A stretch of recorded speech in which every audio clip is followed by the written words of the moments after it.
Hello दोस्तों, सुस्वागतम। मैं हूं डॉक्टर हरिश्चंद्र और आप देख रहे हैं अपना YouTube channel doctor SCP medical. दोस्तों, इस वीडियो में आज हम एक लीवर की गंभीर बीमारी के बारे में बात करें। वह बीमारी का नाम है हेपाटाइटिस। हेपाटाइटिस के कई प्रकार होते हैं, लेकिन इस वीडियो में आज हम केवल हेपाटाइटिस सी के बारे में ही बात कर रहे हैं। तो वीडियो को आप पूरा अंत तक देखें, स्किप ना करें, जिससे आपको संपूर्ण जानकारी हेपाटाइटिस सी के बारे में मिल सके। दोस्तों, हेपाटाइटिस सी एक वायरस के द्वारा फैलती है। यह एक गंभीर और जानलेवा बीमारी है। जिस प्रकार HIV वायरस के बारे में सभी व्यक्तियों को जानकारी है, उसी प्रकार हेपाटाइटिस सी के बारे में भी सभी व्यक्ति को जानकारी होना बहुत ज़रूरी है। जो हेपाटाइटिस सी की बीमारी है, इसका कोई वैक्सीन नहीं है, इसकी कोई वैक्सीन नहीं है। तो अब हम बात करें हेपाटाइटिस सी कैसे और किन व्यक्तियों में फैलता है यह रोग। हेपाटाइटिस के कई प्रकार होते हैं, जैसे कि A, B, C और E। A और E दूषित जल, दूषित पानी, हाइजेनिक फूड, दूषित भोजन और गंदगी के द्वारा फैलता है। लेकिन जो हेपाटाइटिस B और C है, यह ब्लड के द्वारा फैलता है, एक दूसरे में ब्लड के द्वारा, बॉडी फ्लूइड के द्वारा एक दूसरे में फैलता है।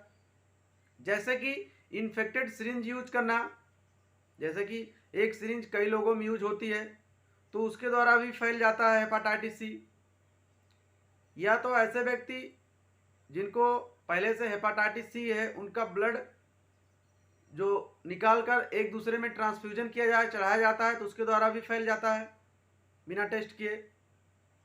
और या तो ऐसे लोग मेल हो या तो फीमेल जो असुरक्षित तरीके से यौन संबंध बनाते हैं, उनके द्वारा भी फैल जाता है, बॉडी फ्लूइड के द्वारा फैल जाता है। और जो सैलून होते हैं, वहाँ पे जो ब्लेड यूज होते हैं, वह हमेशा न्यू ब्लेड ही यूज करना चाहिए। वहाँ पे जब भी आप सेविंग कराएं या तो और कुछ काम कराएं, तो वहाँ पे ब्लेड को हमेशा न्यू ही यूज करना चाहिए, मल्टीपल ब्लेड नहीं यूज होना चाहिए। ऐसी जगह पे जहाँ पे टैटू बनता है, कुछ लोग जहाँ पे टैटू बनवाते हैं, उसके द्वारा भी फैल जाता है। क्योंकि यदि कोई व्यक्ति वहाँ पे हेपाटाइटिस सी वाला गया या तो B वाला गया, तो उसके द्वारा भी फैल जाता है, क्योंकि वहाँ पे भी लोग ऐसे ही करते हैं, एक ही चीज़ यूज करते हैं। तो इन जगहों से आप बच सकते हैं। और जब भी किसी व्यक्ति के शरीर में हेपाटाइटिस जो वायरस होता है, यह एंट्री करता है या जाता है, तो 15 से 20 दिन के बाद मालूम पड़ता है। यदि उसकी जो बॉडी की इम्यूनिटी सिस्टम कमज़ोर है, तो 15 से 20 दिन में ही मालूम पड़ जाता है। अगर बॉडी की इम्यूनिटी सिस्टम स्ट्रांग है, तो 2.5 से 3 महीना लगता है, और कभी कभी तो 6 महीने तक आपके बॉडी के अंदर यह वायरस छुपकर बैठा रहता है। जब यह सिम्टम हमको मालूम पड़ता है, तो नोजिया, वोमिटिंग आना, भूख नहीं लगना, जो पीलिया होती है जिसे हम जॉन्डिस बोलते हैं, वह डेवलप हो जाना, इसका इलाज करना बार बार लेकिन ठीक नहीं होना, तो सुस्ती आना, ये इसके कुछ सिम्टम दिखाई देते हैं। तो ट्रीटमेंट होता है। और कभी कभी तो जो हेपाटाइटिस सी होता है, यह लीवर को फाइब्रोसिस, सिरोसिस से डेवलप करके कैंसर भी बना देता है। यह एक गंभीर बीमारी को भी पैदा कर देता है हमारे शरीर के अंदर, जो जानलेवा भी हो सकती है। और इसकी हम जो पुष्टि है, पुष्टि करने के लिए हम कुछ इन्वेस्टिगेशन कराते हैं। इन्वेस्टिगेशन में हम ब्लड टेस्ट कराएंगे, ब्लड कल्चर कराएंगे, यूरिन कल्चर कराएंगे। और हेपाटाइटिस सी की एक जो टेस्ट है, जिसको हम anti-HCV टेस्ट कहते हैं, जिसको कुछ टाइम लगता है रिपोर्ट आने के लिए।